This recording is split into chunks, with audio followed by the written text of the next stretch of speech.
రోషన్ నటించిన champion movie review తెలుసుకుందాం. USA review. ప్రస్తుతం స్టూడియోలో జర్నలిస్ట్ జగదేవ్ గారు ఉన్నారు. వెల్కమ్ చెప్దాం. Hello sir. Hi Zakir. Sir, ఇప్పుడు యూఎస్ఏ రివ్యూ ఎలా ఉంది సార్ ఛాంపియన్ మూవీ? యాక్చువల్గా ఛాంపియన్ మూవీ చాలా ఏళ్ళ నుంచి నడుస్తుంది మూవీ. దానికోసం రోషన్ మేకా, అదే మన హీరో శ్రీకాంత్ గారి అబ్బాయి, నిజంగా తెలుగు ఇండస్ట్రీకి ఒక మంచి మరొక హాలీవుడ్ హీరో దొరికాడని అనుకున్నాం మనం. కాకపోతే పెళ్లి సందడి ఏదైతే ఇప్పుడు జనరేషన్లో తీశారో, ఒకప్పుడు శ్రీకాంత్ గారి కెరియర్ని టర్న్ చేసిన పెళ్లి సందడి 96లో ఇప్పుడు వచ్చింది సినిమా. సో సరిగ్గా దాని ఆల్మోస్ట్ ఆల్ ఒక 25 years అవుద్దాం అనుకుంటా. 25 years తర్వాత మరలా పెళ్లి సందడి తీశారు. అందులో మెరిసాడు ఆయన.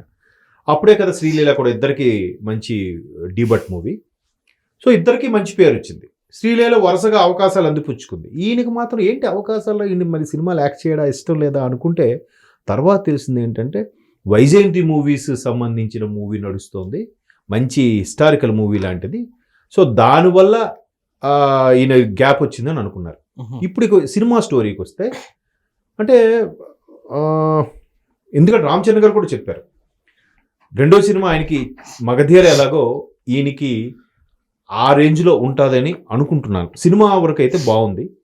కాకపోతే ఈ రజాకార్ ఫైల్స్, నవాబుకు సంబంధించిన యాంటీకి వచ్చిన మూవీస్ కొన్ని ఏవైతే ఉన్నాయో వాటి వల్ల సినిమాకి ఎలాంటి ఇంపాక్ట్ ఉంటుందో అనేది కొంచెం డౌట్ ఉంది.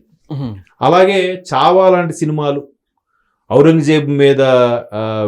ఔరంగజేబ్ దుర్మార్గం సంబంధించిన సినిమాలు కొన్ని రావడం వల్ల, హరిహర వీరమల్ లాంటి సినిమాలకు ఎలాగైతే ఇంపాక్ట్ పడిందో, ఈ సినిమాకి సంబంధించి మాత్రం తను చాలా మెచ్యూర్డ్గా చేశాడు. అది ఇక్కడ మనం చెప్పుకోవాల్సిన విషయం. తను చూడడానికి లేతగా కనబడి ఉన్నా కూడా రఫ్ లుక్ మెయింటైన్ చేయడం కోసం చాలా కష్టపడ్డాడు.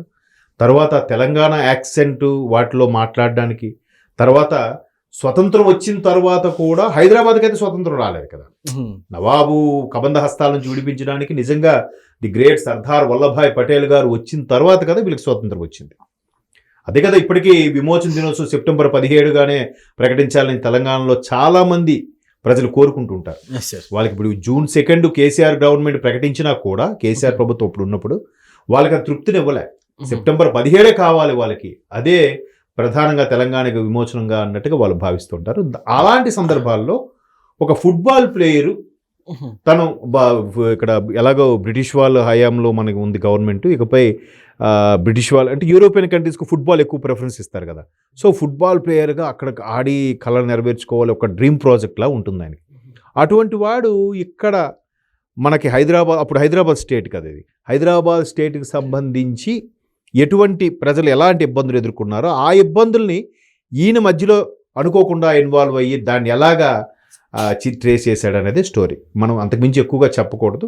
బట్ నాకు నచ్చింది ఏంటంటే ఆ వయసుకి బాగా చేశాడు, మెచ్యూర్డ్గా చేశాడు మాత్రం అనిపించింది. ఆమె ఎవరు, మనస్వన్ రాజన్ ఏదో ఆమె పేరు.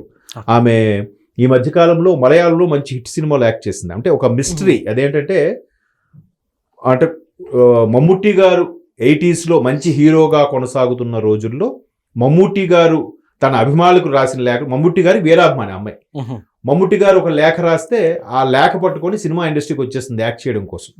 అలా వస్తున్నప్పుడు కొంతమంది దుండగుల చేతులు బలవుతుంది. ఆ అమ్మాయి ఎలా చనిపోయింది అనేది ఒక మిస్టరీ. ఆ పరంగా అందులో మమ్ముట్టి గారు గెస్ట్ రోల్గా కూడా చేశారు హీరోగా. సో అందులో చేసిన తర్వాత ఆ అమ్మాయి ఇప్పుడు మళ్ళీ ఇందులో ఛాంపియన్లో చేసింది. సో ఇంచుమించు 4-5 years తీయడం వల్ల ఇప్పుడు పబ్లిక్ టాక్ ఏంటంటే ఈ మధ్యకాలంలో తెలుగులో ఒక పేరు చెప్పను, ఒక యంగ్ హీరో చేయాల్సిన సినిమాలు ఏవైతే ఉన్నాయో అవి మన రోషన్ మేకాకే రావాల్సిన సినిమాలంట. కాకపోతే ఛాంపియన్ సినిమా కోసం వదులుకోవాల్సి వచ్చింది. ఒకవేళ అవే చేసుంటే లాస్ట్ ఇయర్ ఒక పాన్ ఇండియా మూవీ, ఈ ఇయర్ ఒక పాన్ ఇండియా మూవీ ఆల్రెడీ పడిపోయింది అది రోషన్కి.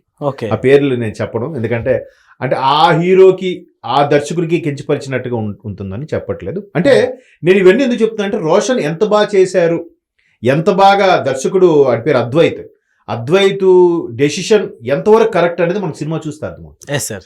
సో ఇందులో అంటే యాక్టింగ్కి సంబంధించి మనం ట్రైలర్లో చూసుకుంటే హీరోయిన్ రోల్ ఎలా ఉండబోతుంది సార్? హీరోయిన్ రోల్ ఎలా ఉండదు, అది కూడా జనరల్గా హీరోయిన్ పాత్ర కూడా ఉంది, కానీ కథ మొత్తం రోషన్ చుట్టే తిరుగుతుంది. అంటే ఇక్కడ ఇది ఆ సినిమా నిజంగా తెలంగాణలో ఒకప్పుడు నవాబు టైంలో బతుకులు ఎలా ఉండేవి అనే అంశం మీద ఎవరికైతే బాగా పట్టు ఉంటుందో వాళ్ళకి చాలా బాగా కనెక్ట్ అవుతుంది ఈ సినిమా. దానికి తగ్గట్టుగా కూడా చేశాడు ఆయన. ఓకే. చాలా అంటే బాగా చేశాడు. అంటే 1948-47 తర్వాత స్వతంత్రం వచ్చిన తర్వాత కూడా ఇండియా అప్పుడు పరిస్థితి ఎలా ఉండేది ఏంటి, అటువంటి పరిస్థితిలో హైదరాబాద్ రాష్ట్రంలో ఎలా ఉండేది. నిజంగా చెప్పాలంటే తెలుగు రాష్ట్రాల్లో తెలంగాణలో స్వతంత్రం వచ్చిన తర్వాత ఆంధ్రప్రదేశ్కి అన్ని ఇబ్బందులు ఉన్నాయో తెలియదు, కానీ తెలంగాణ వాళ్ళు చాలా ఇబ్బందులు పడ్డారు బికాజ్ ఆఫ్ నవాబు. బట్ ఆ నవాబు ఎంత దారుణం మనం చూసాం. ఇంకా అసలు మొన్న రజాకార్ ఫైల్స్లో కూడా చూస్తే కేవలం 30% చూపించాడు దర్శకుడు. ఓకే. ఇంకా 70% దారుణాలు బయటికి చూపించలేకపోయారు. అన్ని దారుణాలు చేశారు. అలాంటి వాళ్ళని ఏం చేయాలి అసలు? వాళ్ళని సపోర్ట్ మద్దతుగా ఉండే వాళ్ళని రజాకారులందరినీ కూడా. సో అట్లాంటి పరిస్థితులు, అలాంటి వాళ్ళ సంతతులు కూడా తర్వాత చాలా ఇబ్బందికర పరిస్థితులు సృష్టించాయని కూడా మనం చాలా వరకు కథల్లో కూడా చదువుకున్నాం. సో అట్లాంటి పరిస్థితులు ఎవరికైతే కనెక్ట్ అది బాగా కనెక్ట్ అవుతుంది. సినిమా ఓవరాల్గా కూడా స్క్రీన్ ప్లే అది ఓకే, బట్ అక్కడక్కడ కామెడీ సీన్స్ అని కొంచెం డ్రాగ్ చేసేనట్టు అనిపిస్తాయి, కానీ సినిమాకి అది అవసరం.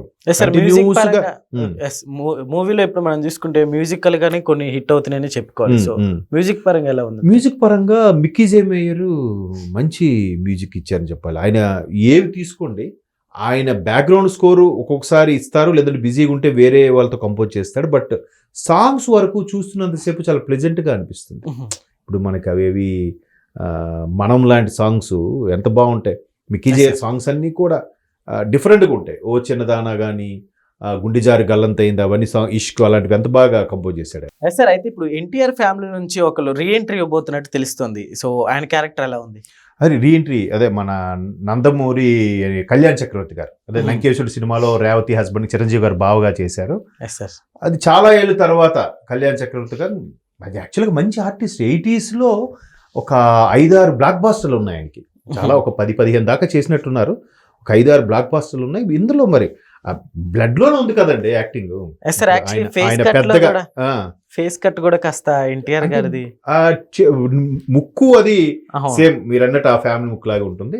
చాలా బాగా అనిపించింది. నాకు ఎలా అనిపించింది అంటే ఫిదాలో ఒక్కసారిగా ఆయన మన హీరోయిన్ ఫాదర్ గా చేశారు కదా ఆయన, మన అది శివ సినిమాలో ఇన్స్పెక్టర్ గా చేసిన అతను. అలాగే ఎక్కడైతే ఫ్రెష్ లుక్ కనిపించిందో ఇందులో ఆయన పాత్ర కూడా తెలిసిన ముఖమైనా కూడా ఫ్రెష్ లుక్ అనిపించింది నాకు.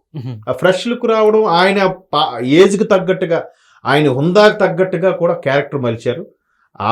ఈయన రోషన్ ఆయన సీన్లు కూడా చాలా బాగా పడింది. అదే అంటున్నాను, ఓవరాల్గా నేను అది పెద్ద తరహా క్యారెక్టర్ గురించి చెప్పబోతున్నా. ఇందులో మీరు అడిగారు, నందమూరి కళ్యాణ్ చక్రవర్తి చాలా బాగా చేశారు. సో నాకైతే ఓవరాల్గా రోషన్ యాక్టింగ్ బాగా నచ్చిందండి. అంటే ఆ ఏజ్కి అంత మెచ్యూర్డ్గా డబ్బింగ్లో కానీ, డబ్బింగ్ చెప్పుకోవడం కూడా చాలా బాగా చేశాడు ఆయన. బహుశా అందుకనేమో ఇన్ని సినిమాలు మధ్యలో వదులుకున్నాడేమో అనిపిస్తుంది. మేబీ రామ్ చరణ్ గారు వాక్కు కరెక్ట్ అయితే సినిమా బాగా కనెక్ట్ అయిపోతుంది. ఇప్పుడు క్రిస్మస్ వరుస హాలిడేస్ ఉన్నాయి కాబట్టి మంచి కరెక్ట్ అవుతుందని అనుకుంటున్నాను. Okay sir, thank you.